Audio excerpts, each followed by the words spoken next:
Peace be with you. In this video I will discuss why women should not use makeup, using only the scriptures. This is very deep, so ask the Holy Spirit to give you revelation by praying about what I mention here. The scriptures provide profound insights into the nature of humanity, emphasizing the sacred truth that every person is created in the image of God. Many scriptural passages form the foundation of a biblical perspective on the beauty of women, encouraging them to embrace their God-given image and focus on inner beauty rather than external adornments. We seek to explore the divine perspective on women's beauty, arguing that makeup, though a common practice, may undermine the biblical call for natural beauty and inner transformation. 1. Created in God's image. The concept of being created in God's image is a fundamental biblical truth that echoes throughout the scriptures.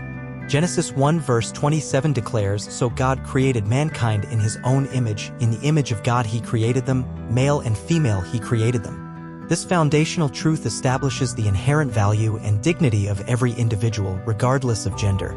When exploring 2 Kings 9 verses 30 to 31, we encounter a vivid example of a woman named Jezebel who painted her face and adorned herself in an attempt to manipulate and control. She was an immoral woman who persecuted God's prophets.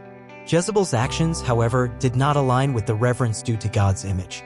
The passage reveals the consequences of her superficiality and disobedience to God. No godly woman in the Bible used makeup. 2. Everything God created is good. In Genesis 1, God declares his creation good repeatedly. Genesis 1 verse 31 specifically states, "God saw all that he had made, and it was very good." This proclamation encompasses humanity, including women, who are an integral part of God's creation. Therefore, the emphasis on the goodness of creation extends to the inherent beauty found in women, encouraging them to appreciate and embrace their natural selves. 1 Peter 3 verse 3 urges women not to focus on external adornments but on the inner beauty of a gentle and quiet spirit, which is of great worth in God's sight. This scriptural exhortation aligns with the broader biblical narrative that emphasizes the significance of inner transformation over external appearances. 3. Makeup and the question of sexual appeal. The use of makeup is a prevalent practice in contemporary society, often associated with enhancing beauty and attractiveness. However, the Apostle Paul's words in Romans 14 verses 13 to 21 caution believers against actions that may cause others to stumble. Applying this principle to the use of makeup, it raises the question of whether such enhancements may unintentionally invoke lustful thoughts in others.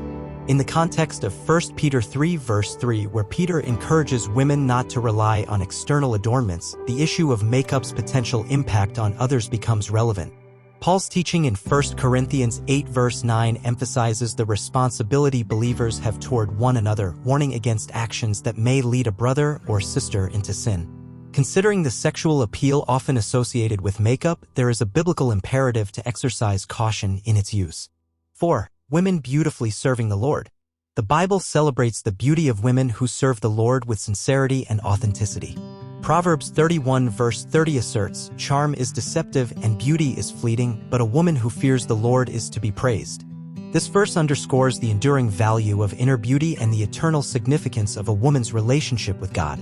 Titus 2 verses 3 to 5 further emphasizes the importance of women living in a way that honors God, focusing on qualities such as love, self-control, and purity. This biblical instruction encourages women to channel their efforts towards cultivating the character of Christ rather than conforming to societal standards of physical attractiveness. 5. Correcting God and the call for authenticity. The act of using makeup raises questions about whether it amounts to correcting or altering God's creation. Isaiah 29 verse 16 reminds us, "You turn things upside down as if the potter were thought to be like the clay. Shall what is formed say to the one who formed it, you did not make me?" This verse highlights the danger of altering God's design and serves as a caution against practices that may inadvertently communicate dissatisfaction with his creation. Additionally, Psalm 139 verses 13 to 14 poignantly expresses the intricacy of God's craftsmanship in forming each individual. "For you created my inmost being. You knit me together in my mother's womb. I praise you because I am fearfully and wonderfully made." This recognition of God's intentional design calls for gratitude and acceptance rather than attempts to modify what he has deemed good. In conclusion, the scriptures provide a rich and nuanced perspective on the beauty of women, emphasizing the profound truth that they are created in the image of God.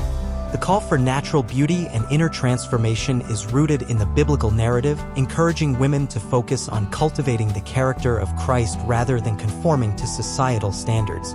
While makeup is a common practice, believers must abstain from it, considering its potential impact on others and questioning whether it aligns with the biblical call for authenticity and gratitude for God's intentional design. Ultimately, the beauty of women lies not in external adornments but in their sincere devotion to the Lord and the cultivation of a Christ-like character. Please subscribe, like, and share this video.